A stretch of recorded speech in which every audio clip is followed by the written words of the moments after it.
I'm Jen Taylor Skinner, and this is The Electorate. Just a few weeks ago, we were on the brink of what many of us feared could escalate into World War III. Israel launched preemptive strikes on Iran, and the US appeared dangerously close to being drawn into another war in the Middle East. But now, lost in our chaotic news cycle, our collective focus has shifted. There have been mass shootings, there are, of course, the Epstein files and the budget bill debate. So, what's actually happening in the Middle East right now, and how did we get here? In this episode, I speak with Sara Haghdoosti, Executive Director of Win Without War, about the current state of U.S. foreign policy, what a truly progressive foreign policy could look like, and how people-led movements, not just politicians, are the key to peace. We also talk about the real human cost of war, something too often overlooked in policy debates and political headlines. So without further ado, here is my conversation with Sara Haghdoosti of Win Without War. Sara Haghdoosti, thank you so much for joining me. Thank you so much for having me. It's such a delight to be here. So it is really hard to believe that just a couple of weeks ago, I think, Israel carried out preemptive strikes on Iran. And it's hard to believe because it's no longer dominating the news cycle, right? Can you give me an update on what the current status is of the conflict between Israel and Iran? Yes. And before I do that, I also want to really send some love to anyone who's listening to this show who has family in the region or was personally impacted by the conflict. When we talk about these issues, it's often so easy to gloss over the real people involved. I know I have family in Iran who there was a moment where President Trump went on Twitter and said everyone should evacuate Tehran. And I had family who were too old and too frail to do that. And sitting with that was terrifying. I had friends in Israel who were going between their houses and bomb shelters and were terrified, as well as colleagues who are either service members or families of service members who are terrified of being deployed into another Iraq or Afghanistan style war.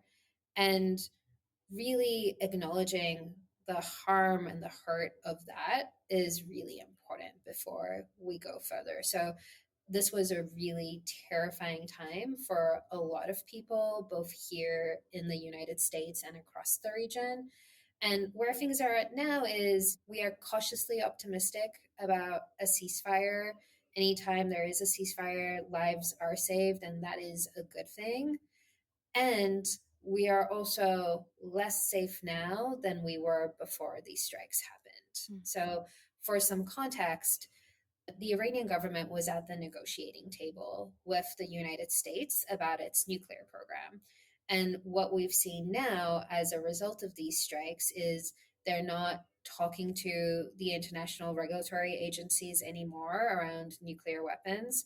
The centrifuges that the US was trying to strike, they moved them all, and now we have no idea where they are. And there's more pressure for them to potentially develop nuclear weapons.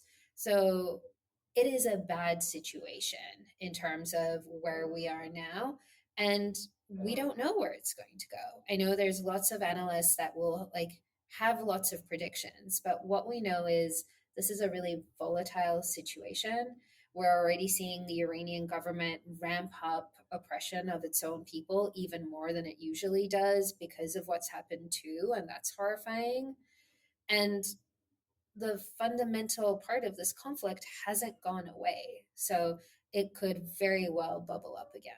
Yeah, well, thank you for acknowledging the real human lives that are behind this conflict, that are behind wars generally, because I think here in America, it's been so long since we've had any military activity on our shores.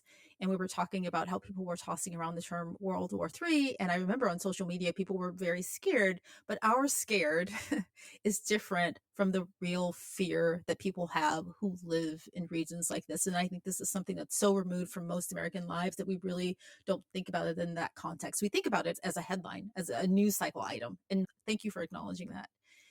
And, we were talking about the history of it and how we got here. So under President Obama's administration, I think it was back in 2015, we negotiated a nuclear deal with Iran. The deal was significant because it slowed or prevented Iran from developing nuclear weapons, I believe. So can you explain what that accomplished and how that relates to where we are now? Because I think Trump kind of undid all of that work and all of that negotiating. Yeah. The Iran deal was really effective. It was exactly what you want to see from diplomacy. It was verifiable. So every step that the Iranian government had to take, it wasn't based on anyone trusting the word of the Iranian government, because no one should do that. It was based on international regulators being able to have access to sites and verifying that they were doing what they were saying. And while that program was in place, the Iran's nuclear capabilities were very much contained, and it was a resounding success in that sense. Now, what happened was when President Trump came into power, he literally ripped up that deal and walked away from it. And this wasn't just a deal between the US and Iran, it had lots of different countries alongside with it, but the US walked away.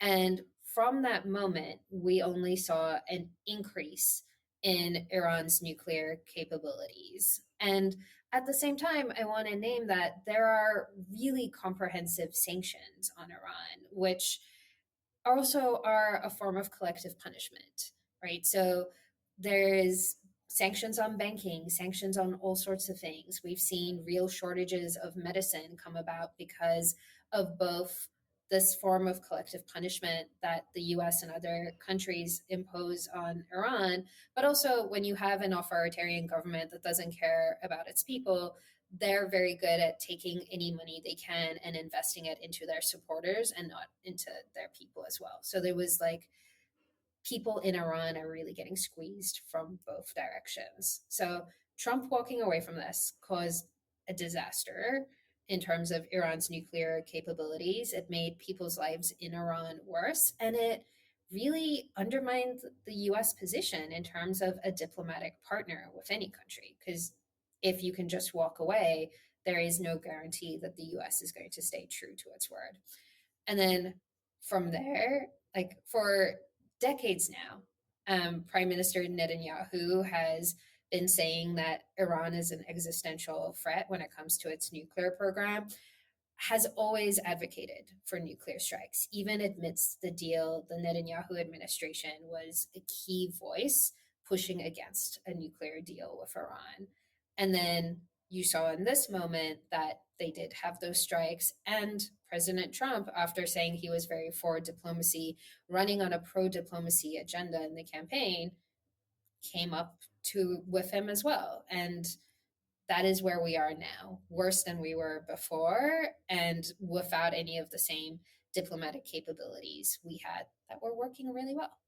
Yeah, I mean, Trump is driven by a lot of things, but diplomacy isn't, I would argue, isn't really one of them. But I'm curious as to what the US's role here was, because, like you mentioned, there were 5 other nations, I think, who were part of this deal. So the US pulled out, but presumably the other nations were still within this agreement. Are they? Or so what does that mean? Yeah, it's been interesting to see how the other, like, it didn't really, without the US kind of being an anchor, you saw a lot of disintegration around that. And like now you have China is one of the key buyers of Iranian oil, and you've got Europeans trying to do a combination of pressure and more sanctions and all of those things. But also, sanctions only work as an incentive if there's a way for a government to remove them. Hmm. And without that diplomatic avenue to be able to remove the sanctions, you're just kind of increasingly putting pressure on people. And especially in a country like Iran, on everyday people who don't have that many avenues to choose their government. And we've already seen time and time again that people in Iran don't need sanctions to protest their government. They've been protesting their government from before I was breathing. So, like, that has always been the missing piece around what is the outcome and how are we going to get there, and what is the clear strategy around that. Right, right. I know that your organization, Women Without War, advocates for a progressive policy, a progressive foreign policy, military policy. I'm not, so I know what progressive domestic policy looks like, but I'm not sure what that means in the context of a situation like this. So can you explain just broadly what a progressive policy would look like in this context? Yeah, so progressive foreign policy in our mind is very much thinking about how do you make interventions that actually work instead of things that are violent first and don't actually solve the problems we're looking at? So I think it's really easy to overthink progressive foreign policy. And I will say that is also by design. Foreign policy has always been treated like this elitist game almost, where unless you have a PhD or unless you know all the acronyms, people are like made to feel like what you think and what you want doesn't matter, or you don't know enough about a country to be able to have an opinion on it. And on the flip side, if you are from a country and have family there, then you are too biased to have an opinion on it. So, part of the reason why I think people find the notion of progressive foreign policy so challenging is because they've been deliberately locked out of it for a really long time, right? And that said, most people's instinct on this is really right. So, the majority of people in the US don't want to see another Iraq or Afghanistan style war, right? And again, it's because they've seen those violence first interventions fail. We had 20 years of war in Afghanistan to destroy the Taliban, and now the Taliban is back in power. We had war in Iraq, and it didn't, like, we're seeing where Iraq is today, right? So, and not only that, we're seeing the very clear interplays between what we're doing outside of the country and the really real racist narratives that are needed to sustain that, and then how they impact inside the country. So, if you remember George Bush's Axis of Terror speech, right? It's not a coincidence that a lot of those same countries were then on the Muslim ban that Trump introduced, right? So when you can only get away with those kinds of incredibly violent collective punishment kinds of policies by dehumanizing people, and those people also do live in the United States. We have a like thriving Muslim community. We have a thriving Middle Eastern population. And we have seen how those things are interplayed over and over again. And so much of what we're trying to do is showcase these connections, right? So, Right. both in terms of how doing bad things outside of the US impacts us here at home, and not just in terms of the racism, but also in terms of how it normalizes violence in a lot of different intervention points. So, something other people might not be familiar with is something called the 1033 program, which is a program that essentially allows police departments from across the country to, for free, gain access to military equipment that the military doesn't want, which means that they get access to like tanks or like really hardcore armor and things that were never designed for urban policing environments. And the research has shown over and over again that having the US policing forces have that kind of military style armor is not only making violence within the community more likely by the police, but is also putting the police more at risk as well for violent responses, and has generally been terrible for everyone in that cycle. So again, progressive foreign policy is a mindset. It's about knowing that we already know the things, we have the values we need to be a part of these conversations. And we question the use of violence as being effective in solving problems in a lot of spheres. We shouldn't be afraid to question the use of violence as our first strategy when it comes to international relations or foreign policy. Right. And I think the Iran, Israel, US situation is really clear, especially when you think back on the Obama administration. And maybe I'm oversimplifying this, but taking what you've just explained, if you look at what happened under the Obama administration and the other nations that were involved, that was a diplomatic solution to get to meet the aims that you wanted. But then taking that away and then bombing it's the clearest example of what you don't want with a Yeah. progressive policy. Absolutely. And there's not that often where you have that clear of a case study Right.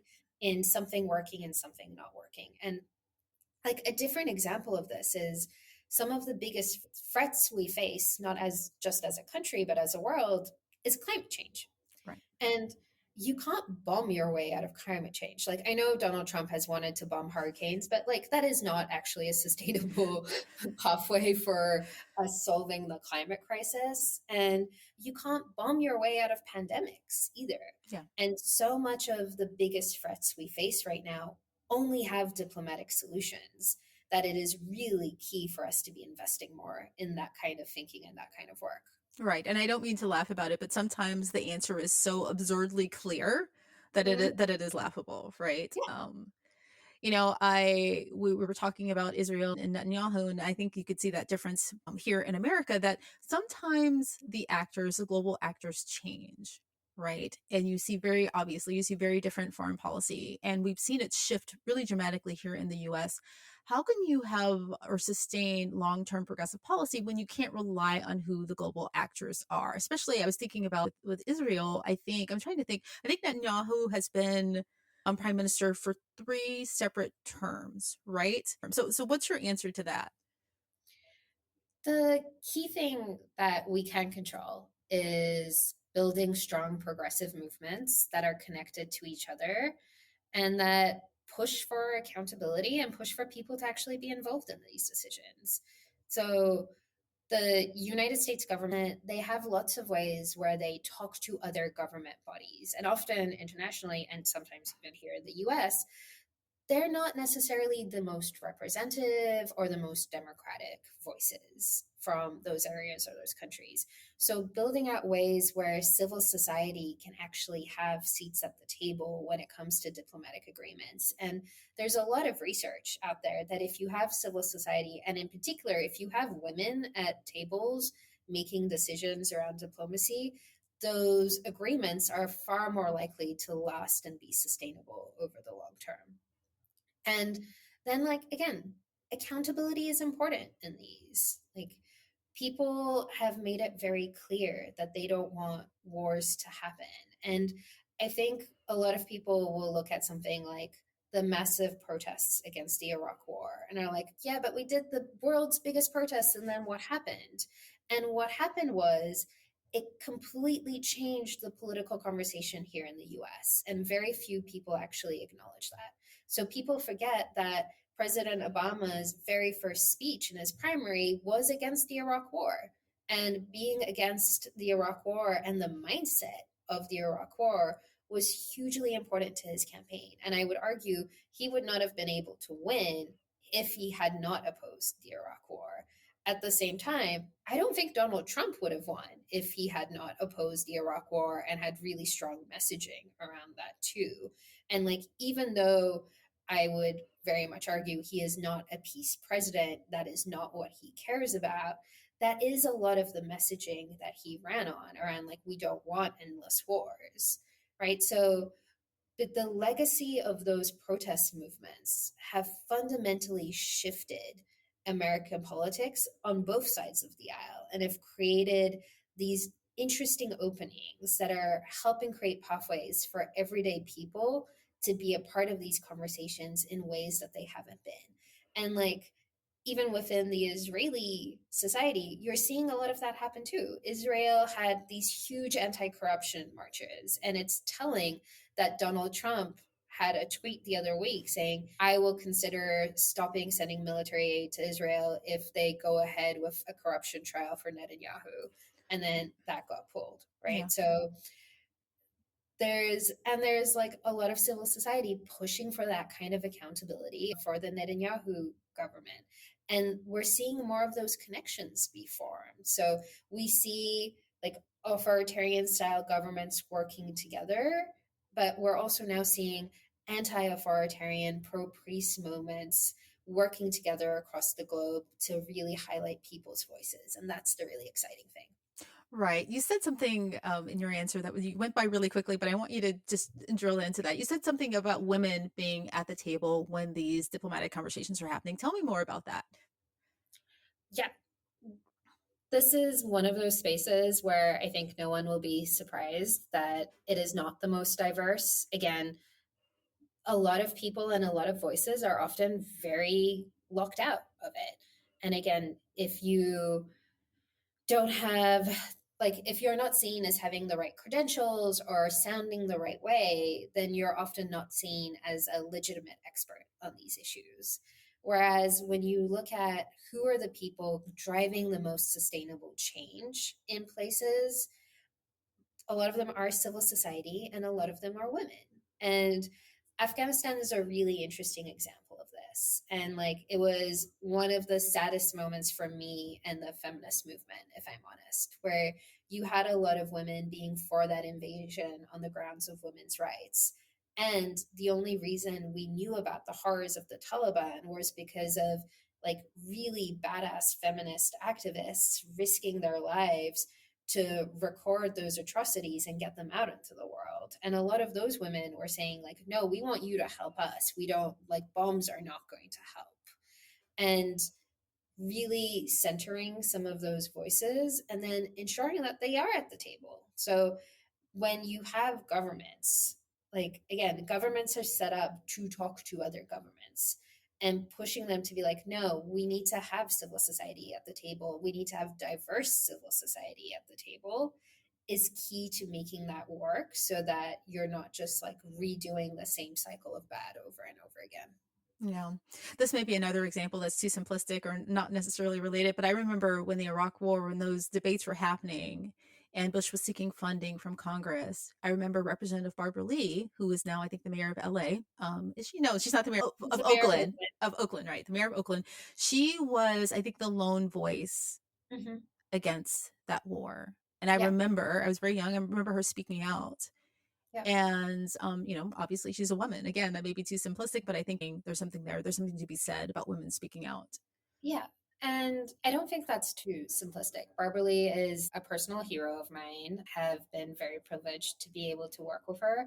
And it was both like her perspective from a lot of different ways, both that she was a woman, but also that she came from a community and had a history of organizing, had a history that was deeply connected into civil society, was a huge part of that courage she had. And the exciting thing now, and again, I think it's really easy to miss the wins we've made as an anti war movement or a peace movement. Is now there are so many more voices like Barbara Lee in Congress, right? So the fact that you had so many Democrats come out for the War Powers Resolution over the last few weeks, we were lucky enough to do a press conference with a whole lot of members from the Progressive Congressional Caucus last week.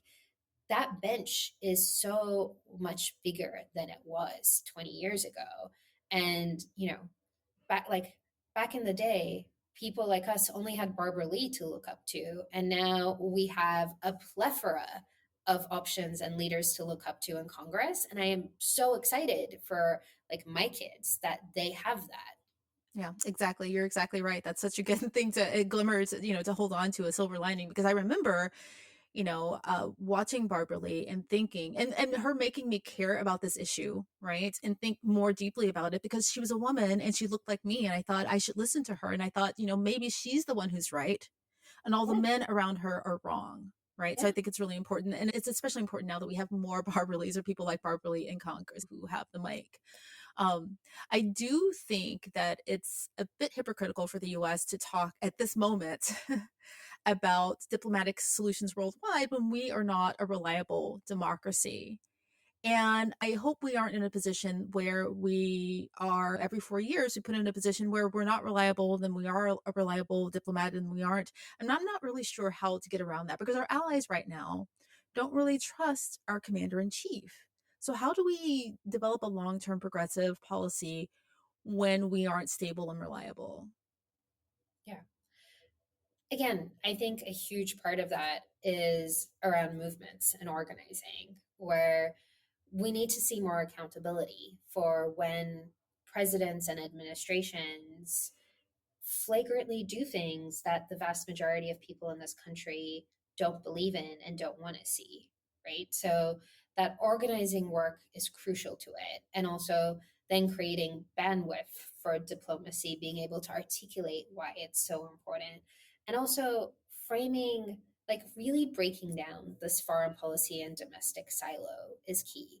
Because like people, there's so many people who care about climate change but don't think about that as a foreign policy issue, where I'm like, of course that's a foreign policy issue. Or we care a lot about immigration, and like, again, you can't solve the immigration crisis if you're not also looking at the US's role in the world and how it's driving instability around the world and then pushing people here.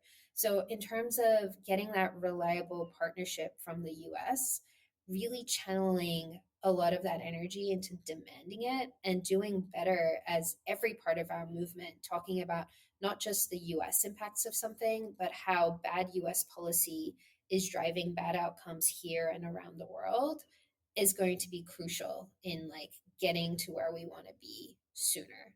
Right. We talked about Barack Obama running on the Iraq War, when he was running for president. And I think that was successful. And this may be a harsh thing to acknowledge, but I think that was successful because Americans cared about that war Mhm. primarily because Americans were dying. Right. Which is a valid thing to care about. That's just the same thing with the Vietnam War, decades and decades ago. But I think that we should care beyond that, what we're doing to other countries. Obviously, this is how we started our conversation. And I think generally Americans just don't think about foreign policy in that context. We care about it when we're affected, our lives are affected. And I just wonder, how do we get Americans to be more curious about what's happening outside of our borders, more curious about our role on the world stage, and just to think a little bit deeper about foreign policy. And Yeah. yeah. So this is where I want to gently push back in Okay. that I think this idea that people don't care about foreign policy is a myth. Okay. And so even when you look at the Iraq War example, so we had the biggest protests around the world ever when it came to the invasion of Iraq. And that happened before the invasion happened. So it was before we were seeing Americans deployed there and service people losing their lives, right? So, like, and it's notable that those protests got bigger from, like, if you look at Vietnam, then Iraq, it got bigger going through time as well. And that was in Vietnam, there was the draft. So there was compulsory military service. And in Iraq, that wasn't the case. So even though you saw that personal impact not necessarily being impacting as many people in the community, you still saw that strong sense of we don't want this grow over time, which I think is really important to remember. It was also a lot of people care about what's happening in Israel and with Gaza, both in terms of people forget there's still hostages in Gaza that we need to get home. And what is happening on the ground in Gaza is horrifying. And there are still protests. There are still people talking about that. There's still organization happening. The fact that hundreds of thousands of people voted uncommitted in a primary is the type of organizing you don't see necessarily happening. And it's rare for people to then tie that all back to a strong, vibrant anti war movement.